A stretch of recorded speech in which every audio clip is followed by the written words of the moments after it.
लाभू दे, त्यांच्या संगतीमध्ये मी तुझ्या नामाचा आनंद लुटील.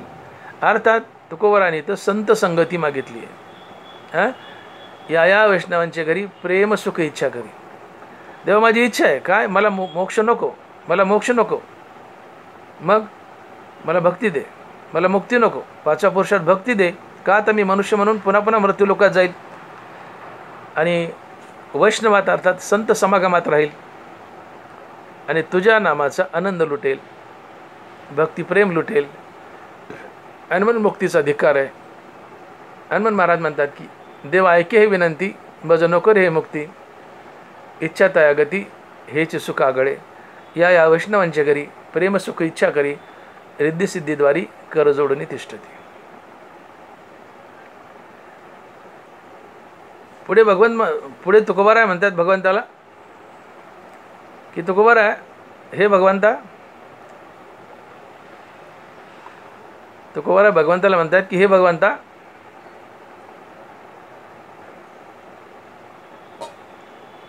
मला तुझं वैकुंठ सुद्धा नको, मला तुझं वैकुंठ सुद्धा नको.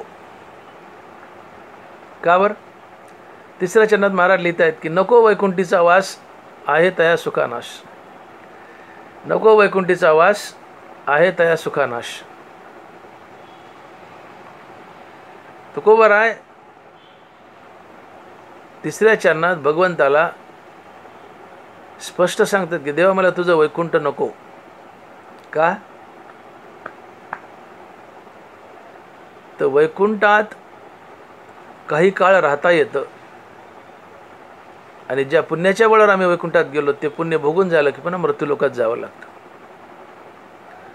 म्हणून सायुज्य मुक्तीची एक अशी मुक्ती आहे की जी परमनंट आहे. ती मिळवल्यावर तुम्ही भगवंताच्या आत्मस्वरूपात विलीन होता, कायमचे मुक्त होता सायुज्य मुक्तीमुळे. सलोकता, समीपता, स्वरूपता या तिन्ही मुक्ती पुनर्जन्माला कारणीभूत आहेत. ज्या पुण्याच्या बळावर तुम्ही वैकुंठात गेले ते पुण्य बघून झालं की मृत्यूलोकात जावं लागतं. जसं ज्या पुण्याच्या बळावर इंद्र झाले ते पुण्य बघून झालं की पुन्हा मृत्यूलोकात जाऊन किडामुंगी बनावं लागतं. तया पुण्याची पावटी सरे, सभेची इंद्रपणाची उटी उतरे आणि येऊ लागती माघारे मृत्यूलोक. ज्या पुण्याच्या बळावर तुम्ही स्वर्गात गेले, इंद्र झाले, अमर देवता झाले, पुण्य क्षीण झालं, भोगून झालं की मृत्यूलोकात यावं लागतं, 84 लक्ष वर्षी फिरावं लागतं. तोच प्रकार वैकुंठात आहे. नको वैकुंठीचा वास आहे तया सुखानाश. देवा मला वैकुंठाचा वास नको, मला वैकुंठ देऊ नको. का? तर वैकुंठातल्या सुखाला नाश आहे. ज्या पुण्याच्या बळावर मी वैकुंठात आलो ते पुण्य बघून संपलं की मला पुन्हा मृत्यूलोकात जावं लागेल, जन्म मरणाच्या फेऱ्यात अडकावं लागेल. म्हणून मला तुझा वैकुंठही नको. वैकुंठात किती दिवस राहता येतं? जनावरं सांगतात चिरंजीव कल्प वैकुंठी नांदे, चिरंजीव कल्प वैकुंठी नांदे. कल्प म्हणजे काय? चौकडी सहस्र जाय. सत्ययुग, त्रेतायुग, द्वापारयुग आणि कलियुग हे 4 युग आहेत. या 4 युगाची बेरीज होते 43,20,000. कलियुग हे 4,32,000 वर्षाचे, 4,32,000 वर्षाचे. त्यातले फक्त 5,000 वर्ष गेलेत. अजून कलियुगच 4,27,000 वर्ष राहिले. आणि म्हणून नाथ महाराजांनी भागवतात भविष्य लिहिलं आहे की कलियुगात काय परिस्थिती असेल. महाराज म्हणतात की माणसाची उंची एवढी असेल, कलियुगाच्या शेवटी माणसाची उंची एवढी असेल की तो हरभऱ्याच्या झाडाखाली आरामशीर बसेल. माणसाची उंची एवढी असेल गुडघ्या इतकीच की तो हरभऱ्याच्या झाडाखाली आरामात बसेल. एक वाफाभर जमीन लय झाली माणसाला 10 बाय 10 फुटाची. कलियुगाच्या शेवटी माणसाचं आयुष्य फक्त 25 वर्ष असेल. आता 100 आहे, कलियुगाच्या शेवटी फक्त 25 वर्ष आयुष्य असेल. 6 वर्षाच्या मुलीला लेकरं होतील. कलियुगाच्या शेवटी 6 वर्ष मुलीला लेकरं होतील आणि 25 वर्ष आयुष्य असेल. हा काळ येऊ घातलाय, पुढे यायचा आहे, पण खूप वेळ आहे अजून. 4,27,000 वर्ष जायचे, कारण कलियुग 4,32,000 वर्षाचे, त्यातले 5,000 गेले कारण महाभारताचं युद्ध संपलं. भगवान श्रीकृष्ण अवतार आटोपून वैकुंठाला गेले आणि कलियुग सुरू झालं. आज महाभारताला 5,000 वर्ष झाली, म्हणजे 4,32,000 मधून 5 काढले, खाली उरले 4,27,000 वर्ष अजून कलियुग राहिले. तर कलियुग आहे 4,32,000. द्वापार युग आहे 8,64,000 वर्षाचं. त्रेतायुग आहे 16,96,000 वर्षाचं. आणि सत्ययुग 17,20,000 वर्ष, असं काहीतरी आकडा आहे तो. असे एकूण या सगळ्यांची बेरीज येते 43,20,000 वर्ष. हे 4 युगाची जर बेरीज केली तर ती येते 43,20,000 वर्ष. असे 4 युग अर्थात 43,20,000 वर्ष 1000 वेळेस जायचे. याला म्हणतात ज्ञानोबा चौकड्या सहस्र जाय. हे 4 युग 1000 वेळेस फिरले म्हणजे 43,20,000 वर्ष गुणिले 1000, याचा गुणाकार येतो 4,32,00,00,000 वर्ष. 4,32,00,000 वर्ष, आणि याला एक कल्प म्हणतात. हे 4 युग 1000 वेळेस फिरले 4 युग 1000 वेळेस फिरले, चौकड्या सहस्र जाय. हे 4 युग 1000 वेळेस फिरले म्हणजे ब्रह्मदेवाचा 1 दिवस, तेवढीच ब्रह्मदेवाची 1 रात्र, आणि याला एक कल्प म्हणतात. आणि म्हणून एक कल्प आहे 4,32,00,00,000 वर्ष, आणि एवढं एक कल्प अर्थात 4,32,00,00,000 वर्ष तुम्हाला वैकुंठात राहायला मिळतं. पण हे भोगून झालं, पुण्यक्षीण झालं की पुन्हा मृत्यू लोकात यावं लागतं. हनुमंत तुकोबाराय म्हणतात की मग याचा उपयोग काय? शेवटी मृत्यू लोकातच येऊन पडावं लागतं, जन्मावरच्या फेऱ्यात अडकावं लागतं. मग देवा मला तुझ्या वैकुंठाचा वास नको. पहिल्या चरणात म्हणले मला तुझी मुक्ती नको, दुसऱ्या चरणात म्हणतात मला वैष्णवाची संगती दे, आणि तिसऱ्या चरणात म्हणतात मला तुझा वैकुंठही नको. का नको? वैकुंठाचा वास आहे तया सुखानाश. वैकुंठाच्या सुखाला नाश आहे, स्वर्गसुखासारखं. येऊ लागती माघारी मृत्यू लोक. स्वर्गलोकातून यावं लागतं पुण्य संपलं, तसं वैकुंठातूनही यावं लागतं. म्हणून सलोकता, समीपता, स्वरूपता या मुक्ती टेम्पररी आहेत, तात्पुरत्या आहेत. परमनंट खरी मुक्ती आहे सायुज्य, सायुज्य मुक्ती.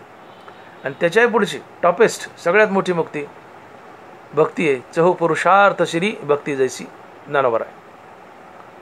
ती सगळ्यात ग्रेट मुक्ती आहे भक्ती, अर्थात 5वा पुरुषार्थ. आणि मग महाराज म्हणतात की वैकुंठाच्या सुखाला नाश आहे.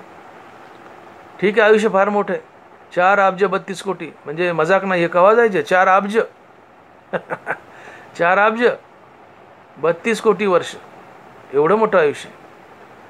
पण त्याला कधी ना कधी शेवट आहे ना. आणि म्हणून नको वैकुंठाचा वास आहे त्या सुखानास. एवढं आयुष्य भोगलं की पुन्हा मृत्यू लोकात यावं लागतं, मनुष्य बनावं लागतं. पण मनुष्य फार ग्रेट आहे, हे केंद्रबिंदू आहे. जशी जंक्शनहून गाडी कुणीकडे जाते आणि पुन्हा जंक्शनला येते, तसं मनुष्य योनीतून मनुष्य कुणीकडे जातो आणि ते बघून झाले पुन्हा मृत्यू लोकात येऊन पडतो. मृत्यू लोकात येऊन मनुष्य स्वर्गात जातो, पुण्य बघून झाले पुन्हा मृत्यू लोकात येऊन पडतो. मनुष्य वैकुंठात जातो, ते बघून झाले पुन्हा मनुष्य लोकात येऊन पडतो.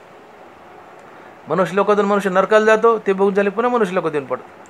म्हणजे कुठेही जायचं तर मनुष्य लोकातूनच जावं लागतं आणि पुन्हा मनुष्य लोकातच येऊन पडावं लागतं.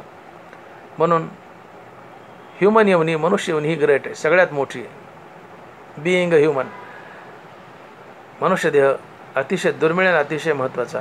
का तर यातूनच सगळी प्राप्ती, यातूनच ऊर्ध्वगती, यातूनच अधोगती आहे. यातूनच स्वर्ग, यातूनच नरक आहे, यातूनच वैकुंठ आहे, यातूनच कैलास आहे, यातूनच जनलोक, तपलोक, मयूरलोक, ब्रह्मलोक, सत्यलोक, कैलासलोक, वैकुंठलोक. यातूनच मुक्ती, यातूनच भक्ती अर्थात संतपद. सगळं काही मनुष्यवनीतूनच मिळतं, पण मनुष्यवनी सर्वात मोठी आहे. याची देहीकडे देवाचे भजन अनेकी जाण नाही कोठे. आणि मग देवा तुझ्या वैकुंठाचा वास जर घेतला, तुझ्या वैकुंठात मी राहायला आलो, तर त्याला नाश आहे ना. मग मी कशाला वैकुंठ मागू तुला? मला वैकुंठ नको का? तर नको वैकुंठीचा वास आहे त्या सुखा नाश, मला वैकुंठ नको देवा. मग काय पाहिजे तुको बरं आहे? तर कथाकाळी रस नामाचा, कथाकाळी रस नामाचा अद्भुत हा रस कथाकाळी नामाचा. तुकोबाराय म्हणतात की मला हा रामरस दे, रामरसाची चवी आन रस रुचती केवी. देवा रामरस दे, मला भक्तिरस दे, भक्तिरस दे, ब्रह्मरस दे. हा अद्भुत, याच्यासारखं दुसरं काही नाही. जगात हरिनामा एवढं गोड काही नाही आहे. आणि जगात हरिनामा एवढं गोड नाही आहे हे देवा तुला कळत नाही. देवा तुझं नाव किती गोड आहे, तुझ्या नावाचा महिमा देवा तुला कळत नाही. देवा तुझ्या नामाचा महिमा तुला कळत नाही. हे तुकोबाराय अभंगाच्या 4थ्या चरणात सांगतात. महाराज लिहितात की तुझ्या नामाचा महिमा तुझं न कळे मेघश्यामा, तुका म्हणे आम्हा जन्म गोड याच्यासाठी. तुझ्या नामाचा महिमा तुझं न कळे मेघश्यामा, तुका म्हणे आम्हा जन्म गोड याच्यासाठी. देवा तुझ्या नावाचा महिमा तुला काय कळेल रे? साखरेची गोडी साखरेला काय कळेल?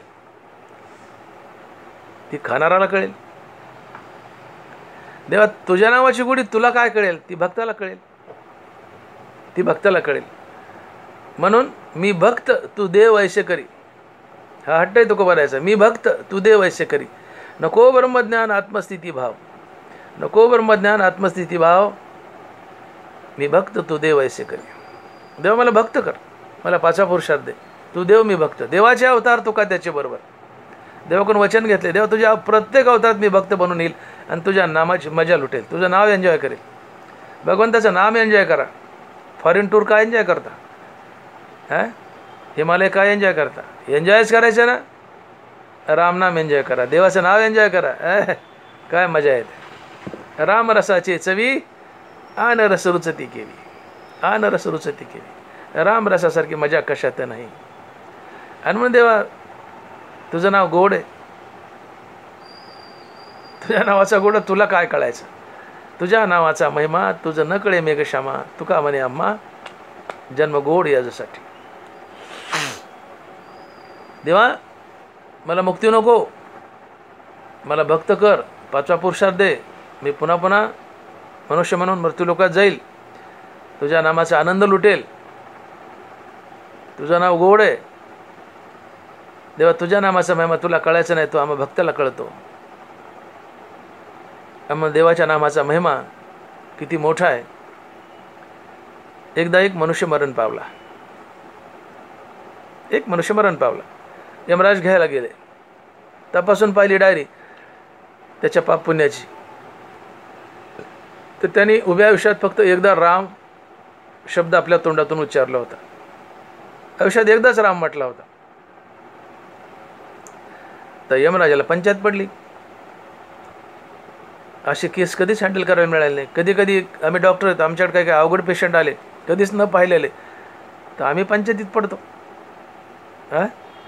एखादा अननोन डिसीज आहे, कधी पाण्यातला नाही आहे, पुस्तकात वाचण्यात नाही आहे, आणि नवीनच फाइंडिंग सापड्यात, आम्ही बुचकळ्यात पडतो की याचं काय डायग्नोसिस करावं, याला काय ट्रीटमेंट द्यावी, अडचण येते. तसं यमराजासाठी हा नवीनच डिसीज होता. कुणी 10 वेळेस महिनाभर, सालभर, 2 साल नाम घेतं, कुणी 1000दा घेतं, 500 घेतं, चालतंय. पण एकदाच रामनाम घेतलं, ही पहिली केस होती. यमराजाला प्रश्न पडला की एकदाच राम म्हटलं, याला काय गती द्यावं, नरकात घालावं. तर एकदा होत नाही, पण राम म्हटलाय. पण एकदा राम म्हटल्यावर नरक टाळता येतो का? यमराजाला प्रश्न पडला, त्याचं उत्तर माहीत नव्हतं. यमराजाने ते प्रेत उचललं आणि सरळ ब्रह्मदेवाकडे गेले. यमराजाने ते प्रेत उचललं आणि ब्रह्मदेवाकडे गेले. आणि सगळा किस्सा ब्रह्मदेवाला सांगितला. म्हणले देवा, यांनी एकदाच राम म्हटले, एकदा राम म्हटल्याचं फळ काय असतो, मी याला काय गती देऊ, मला काही कळाना, तुम्ही सांगा बरं. ब्रह्मदेव म्हणाले, यमराज मलाही माहीत नाही याचं उत्तर. मलाही माहीत नाही म्हणले एकदा राम म्हटल्याचं फळ काय असते. मग यमराज म्हणतात ब्रह्मदेव व्हायचे खांदेकरी उचला याला चला म्हणले महादेवाकडे. ब्रह्मदेव झाले खांदेकरी, उचललं गेले महादेवाकडे. महादेवापुढं प्रेत टेकवलं आणि सगळा वृत्तांत सांगितलं. म्हणले देवा असं असं झालंय. म्हणले देवा असंच झालंय, यांनी आयुष्यात एकदाच रामनाम घेतलंय, याला काय गती देवा मला कळा नाही, सांगा तरी. म्हणले एकदा राम म्हटल्याचं फळ काय. महादेव म्हणले मलाही माहीत नाही भाऊ, एकदा राम म्हटल्याचं फळ काय मला माहीत नाही. मग 10 वेळेस घेतलं तरी माणूस म्हणाल हे द्या ते द्या, पण एकदाच राम म्हटलाय, एकदा राम म्हटल्याचं फळ मलाही माहीत नाही म्हणले. मग यमराज म्हणतात व्हायचे खांदेकरी. महादेव खांदेकरी झाले, तिघांनी खांदा दिला. यमराज, ब्रह्मदेव आणि महादेव उचललं प्रेत, गेले विष्णूकडे. भगवान विष्णूपुढं प्रेत टेकवलं. प्रेत टेकवलं की ते मडं उठलं आणि नीट भगवान विष्णूच्या मांडीवर जाऊन बसलं. डायरेक्ट मांडीवर बसलं भगवान विष्णूच्या. मग यमराजाने हा वृत्तांत सांगायला सुरुवात केली. म्हणजे देवा या माणसाने आयुष्यात एकदाच रामनाम घेतलं, याला काय गती देऊ, एकदा राम म्हटल्याचं फळ काय असते. भगवान विष्णू विनोदाने म्हणले मलाही माहीत नाही बाकी, एकदा राम म्हटलं भले माझंच नाव आहे राम, पण एकदा राम म्हटल्याचं काय फळ आहे मलाही माहीत नाही म्हणले. भगवान विष्णू म्हणतात यमराजाला की एकदा राम म्हटलाय, पण एकदा राम म्हटल्याचं फळ काय मलाही माहीत नाही म्हटले. पण एक मात्र निश्चित सांगतो, एकदा राम म्हटल्याचं फळ मलाही माहीत नाही. देव म्हणतात एकदा राम म्हटल्याचं फळ मलाही माहीत नाही, पण एक मात्र निश्चित सांगतो की ज्या अर्थी उठलाय माझ्या मांडीवर येऊन बसलाय आणि तुम्हा तिघाला याचं खांदेकरी बनावं लागलंय, याच्यावरून ओळखून घ्या की एकदा राम म्हटल्याचं फळ काय आहे. तर माणसाने एकदा राम म्हटलं तर यमराज, ब्रह्मदेव आणि महादेव या तिघांना त्या माड्याचं खांदेकरी बनावं लागलं. एकदाच राम म्हटलाय, या तिघांना खांदेकरी बनावं लागलं आणि त्याला बसायला भगवान विष्णूची मांडी मिळाली. यावरून तुकोबराय देवाला विनोदाने म्हणतात की तुझ्या नामाचा महिमा तुझं न कळे मेघश्यामा, तुका म्हणे आम्हा जन्म गोड यासाठी. तुझ्या नामाचा महिमा तुझं न कळे मेघश्यामा, तुका म्हणे आम्हा जन्म गोड यासाठी. देवा तुझ्या नावाचा महिमा तुला काय कळेल. माणूस एकदा राम म्हटलाय तर काय बक्षीस मिळाले. यमराज, ब्रह्मदेव आणि महादेव खांदेकरी झालेत. एकदा राम म्हटलाय, फायदा काय. यमराज, ब्रह्मदेव, महादेव खांदेकरी झालेत आणि भगवान विष्णूची मांडी बसायला मिळाली. एकदा राम म्हटलं एवढं मिळतं. मग तुम्ही सातत्यानं राम म्हटल्यावर काय मिळणार नाही. देवा यामुळं मला मृत्यू लोक हवा, यामुळं मला मनुष्यात जन्म हवा आहे. तुझ्या नामाचा महिमा तुला काय कळेल देवा. एकदा राम म्हटलं तर काय काय मिळालं, तुझी मांडी मिळाली. या तिघांना त्या माड्याचं खांदेकरी व्हावं लागले.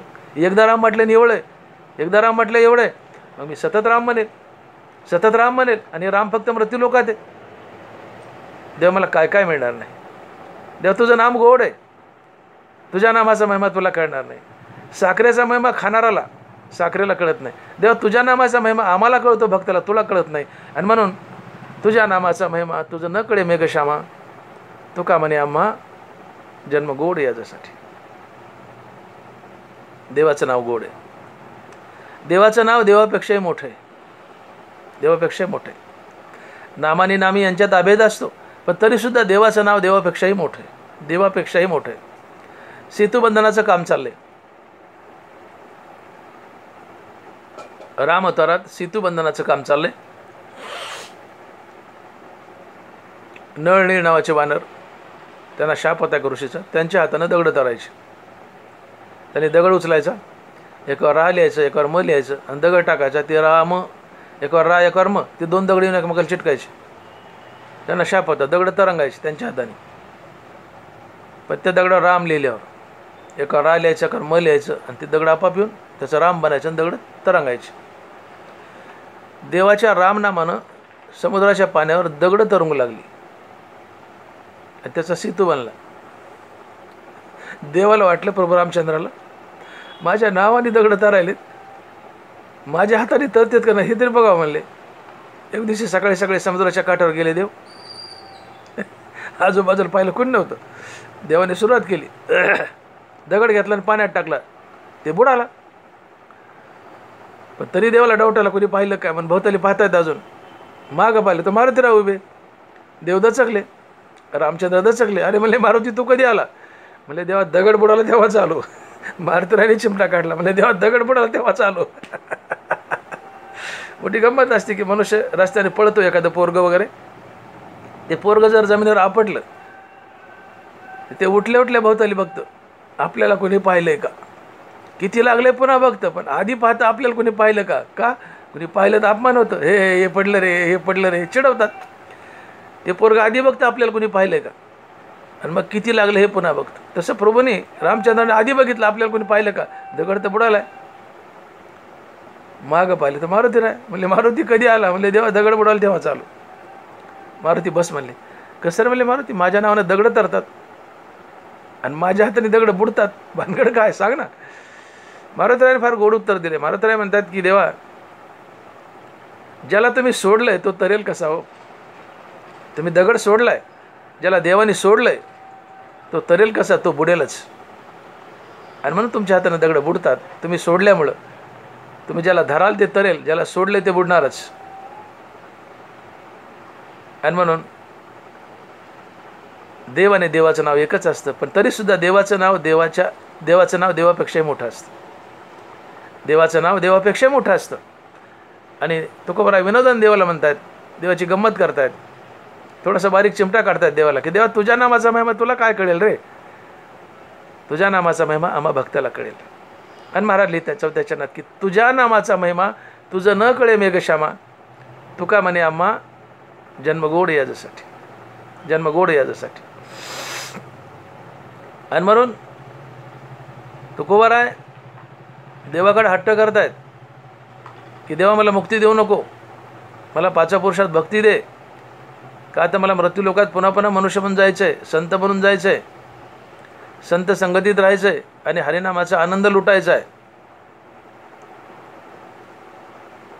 आणि म्हणून तुका म्हणे मुक्ती परिनिली नोवरी, आता दिवस चारी खेळी मिळी. महाराज काय म्हटले की तुका म्हणे मुक्ती परिनिली नोवरी, आता दिवस चारी खेळी मिळी. एक बाई आहे, तिला तिच्या नवऱ्यापासून 2 मुलं झालीत. मुलं होण्यासाठी नवरा हे त्या बाईचं साधन होतं. बाईला आपल्या नवऱ्यापासून 2 मुलं झाली. मग मुलं झाल्यावर बाई नवरारूपी साधन टाकून देते का. जगाचा नियम बघा ना, नवरा बायको दोघं, बाईला नवऱ्यापासून 2 मुलं झाली, नवरा हा मुलं होण्याचं साधन आहे. मग मुलं झाल्यावर बायको नवरा टाकून देते का, बायको नवरारूपी साधन टाकून देते का, तर नाही. उलट आता नवरा बायको मिळून मुलाचं आणि नातरुंडाचं कोड कौतुक पाहतात आणि राहिलेले दिवस खेळीमेळीत घालतात. तसं तुकोबाराय म्हणतात की देवा मी मुक्त झालोय, मी मुक्तीशी लग्न केले. तुका म्हणे मुक्ती परिनिली नोवरी, मी मुक्तीशी लग्न केलंय. मुक्ती ही माझी बायको आहे आणि नवरा बायकोसोबत भोग घेत असतो. मुक्ती म्हणजे भगवंताची प्राप्ती, देवाची प्राप्ती, परमात्मा प्राप्ती. तुकोबाराय म्हणतात देवा मी मुक्तीसोबत अर्थात देवासोबत लग्न केले. मुक्ती म्हणजे देवाची प्राप्ती. देवा मी मुक्तीसोबत लग्न केलं आहे, अर्थात देवासोबत लग्न केलं आहे, आणि जिच्यासोबत लग्न केलं तिचा भोग घ्यावा लागतो तर तो नवरा. देवा मी मुक्तीसोबत अर्थात तुझ्यासोबत लग्न केलं, देवा मला तुझा भोग घ्यायचा आहे, देवा मला तुझा भोग घ्यायचा आहे. आणि देवाचा भोग घेणं म्हणजे काय, मुक्तीवरी भजनयुक्त महाभागवत उद्धव हाच देवाचा भोग आहे. ज्या हरिनामाच्या साधनेने तुम्ही मुक्त झाले, मुक्त झाल्यावर सुद्धा हरिनामे साधन वराशी घट्ट पकडून ठेवायचं आणि मुक्तीवर भजनयुक्त व्हायचं आणि देवाच्या नावाचा आनंद लुटायचा. हा मुक्तीचा किंवा परमात्म्याचा भोग असतो. तुम्ही शेतामध्ये गहू पेरले, एकरभर गहू आहेत, 10 पोते गहू झाले, आणले घरी, थप्पी लावली आणि ती थप्पी तशीच पडली, वर्षभर वापरलीच नाही. तुम्ही गव्हाचा उपभोग घेतला का, नाही. गहू प्राप्त केले पण उपभोग घेतला का, नाही आहे. तसं देव प्राप्त केला, मुक्ती मिळाली म्हणजे देव प्राप्त केला, पण देवाचा उपभोग घेतला का, नाही. मग गहू प्राप्तही करावेत आणि त्याचे नाना प्रकारचे पदार्थ बनवावेत आणि ते खावेत, म्हणजे गहू प्राप्तही केला आणि गव्हाचा उपभोगही घेतला. तसं देव मुक्ती मिळाली म्हणजे देव प्राप्त केला, मुक्ती मिळाली म्हणजे देव प्राप्त केला, आणि मुक्तीवर भजनयुक्त झालो, त्याचं नाव घेतलं म्हणजे देव भोगलाय, देव भोगलाय. आणि म्हणून तुकोबाराय म्हणतात की देवा मला तुला भोगायचं, परमात्मा भोगायचा आहे.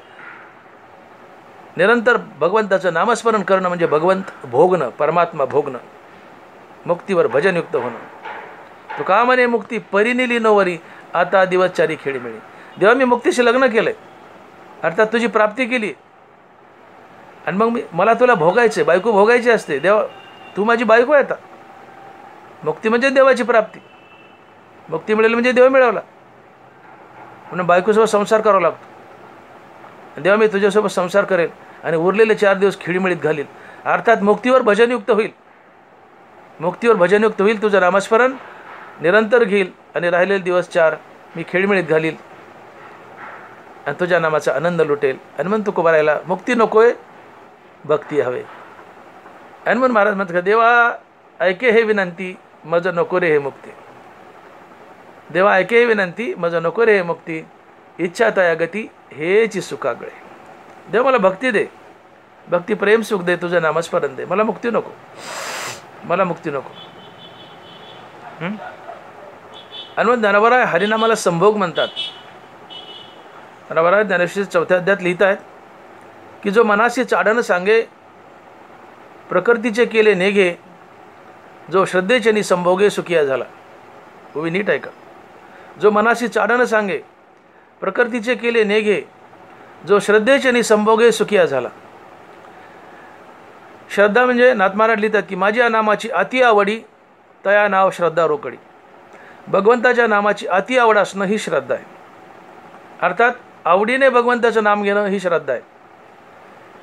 आणि खरा भक्त श्रद्धेने, ज्ञानोबा श्रद्धेला संभोग म्हणतात. श्रद्धा म्हणजे आवडीने नाम घेणं, अर्थात हरिनाम हा संभोग आहे, हरिनाम हा संभोग आहे. आता संभोग या शब्दाचा काय अर्थ होतो? ज्ञानोबा हरिनामाला संभोग का म्हणतात? तुम्ही उदाहरणार्थ गुलाबजामुन खातायत, गुलाबजामुन हा भोग आहे. गुलाबजामुन एकटाच मनुष्य खातोय. गुलाबजामुन या एका भोगानं एका वेळी एकाच माणसाला आनंद होतो. नीट लक्ष द्या. गुलाबजामुन या एका भोगानं एका वेळी एकाच माणसाला आनंद होतो. पण पती पत्नीचं मिलन आहे, हा सुद्धा एक भोग आहे. मग पती पत्नीच्या मिलनानं या एकाच भोगानं एकाच वेळी पती पत्नीला सारखाच आनंद होतो, हा संभोग असतो. भोग एकच आहे, पण एकच भोग एका वेळी एकाच माणसाला आनंद देतो, तो भोग. पण एकच भोग एकाच वेळी 2 माणसाला सारखा आनंद देतो, तो संभोग. मनुष्य गुलाबजामुन खातोय, हा एक भोग आहे, पण गुलाबजामुन खातोय हा भोग आहे, एकाच माणसाला आनंद आहे. पण पती पत्नीचं मिलन आहे, हा एक भोग एकाच वेळी दोघाही नवरा बायकोला सारखाच आनंद देतो, हा संभोग आहे. तसं हरिनाम संभोग आहे. ज्ञानोबा म्हणतात की श्रद्धेचे संभोगे सुखिया झाला. हरिनाम संभोग आहे. जसं पती पत्नीचं मिलन एकाच भोगाने पती पत्नी दोघालाही सारखाच आनंद दिला, म्हणून तो संभोग. तसं हरिनामाने एकाच वेळी भक्त आणि भगवंत या दोघालाही सारखाच आनंद दिला, म्हणून हरिनाम संभोग आहे. जो मनासी चाडण सांगे, प्रकृतीचे केले नेघे, जो श्रद्धेचे संभोगे सुखिया झाला. तात्पर्य हरिनाम घेतल्यानंतर जितका आनंद संतांना होतो तितकाच आनंद देवाला होतो. आणि म्हणून हरिनाम हा एक भोग आहे, पण हरिनामरूपी एका भोगापासून एकाच वेळी संत आणि भगवंत या दोघाला सारखा आनंद होतो, म्हणून हरिनाम संभोग आहे. श्रद्धेचे संभोगे सुखिया झाला. आणि म्हणून तुकोबाराय म्हणतात की देवा हरिनाम घेऊन मला तर आनंद लुटायचाच, पण तितकंच आनंदित तुला करायचं आहे, तितकंच आनंदित तुला करायचं आहे. आणि म्हणून देव लंडासारखा संतांच्या मागोपुढं फिरत असतो. लंडासारखा का? तर संत निरंतर नामधारक असतात, निरंतर नामधारक असतात. आणि संत हरिनाम घेतल्यानंतर स्वतः जितके आनंदी होतात तितकंच आनंदी देवाला करतात. का? तर हरिनाम हा संभोग आहे, हरिनाम हा संभोग आहे. हरिनाम घेतल्याने जितका आनंद संतांना तितकाच आनंद पांडुरंगाला. हरिनामा एकच भोग आहे, पण हरिनामरूपी एका भोगापासून एकाच वेळी संतांना जेवढा आनंद तितका देवाला आनंद. आणि म्हणून हरिनाम संभोग आहे. श्रद्धेच्यानी संभोगे सुखिया झाला. देवा मनुष्य बनून यायचे पुन्हा पुन्हा, मुक्ती नको, मनुष्य बनून पुन्हा पुन्हा यायचंय. आणि आल्यानंतर हरिनाम घेऊन मला तर आनंदी व्हायचेच, पण तितकंच आनंदी देवा तुला करायचंय. हा तुकोबारायचा देवावर उपकार आहे. ते ऋण वैपन देखोनी अंगी, आपल्याची उत्तीर्णत्वा लागी, भक्ताचे तनु त्यागी परिचर्या करी, दिवाळखोर नारायण यावरी बहुताचे ऋण. हा तुकोबारायचा उपकार आहे देवावर. देवा मी मुक्तीवर भजनयुक्त होईल, मुक्त झाल्यावर हरिनाम घेत राहील, आणि हरिनामाने जितका आनंद मला होईल तितका आनंद तुला होईल. हा तुकोबारायचा देवावर उपकार आहे. आणि मग थोर प्रेमाचा भुकेला हाची दुष्काळ तयाला. देवाला भूक लागते. तुम्हा आम्हाला भूक लागली की आम्ही भाकर खातो, पण देवाला भूक लागली की देव हरिनाम खातो. देवाला कशाची भूक आहे? थोर प्रेमाचा भुकेला. थोर प्रेम काय? भक्तिप्रेम. भक्तीची भूक आहे, हरिनामाची भूक आहे. तुम्हा आम्हाला भूक लागली, आम्ही भाकरी शोधतो, भाकरी खातो. देवाला भूक लागली, देव संत शोधतो आणि हरिनाम खातो. का संत शोधतो? तो संत निरंतर हरिनाम घेतात. तुम्ही आम्ही निरंतर हरिनाम घेत नाहीत म्हणून देव आमच्याजवळ राहत नाही. संत निरंतर हरिनाम घेतात म्हणून संताच्या मागे देव लंडासारखा फिरतो. लंडासारखा फिरतो. कबीरा मन निर्मल भयो जैसे गंगा नीर, पीछे पीछे हरी फिरे कहत कबीर कबीर. नामयाच्या मागे हिंडे की शिराश, लागाव्या रज चरणीचे. या संतांच्या मागे लंडासारखा देव फिरतो. त्यांच्या पायाची धूळ माझ्या अंगाला लागावी, त्यांच्या पायाची धूळ घेतो आणि आपल्या मस्तकाला लावतो आणि आपलं भाग्य घडवतो. देवाच्या पायधुळीने जगाचं भाग्य घडतं, पण देव संताचा वेड आहे. देव म्हणतो संताच्या पायधुळीने मी माझं भाग्य घडवतो. मी लक्ष्मी डावलून केली पर्वती, तोडून कौस्तुभ घेतला हाती,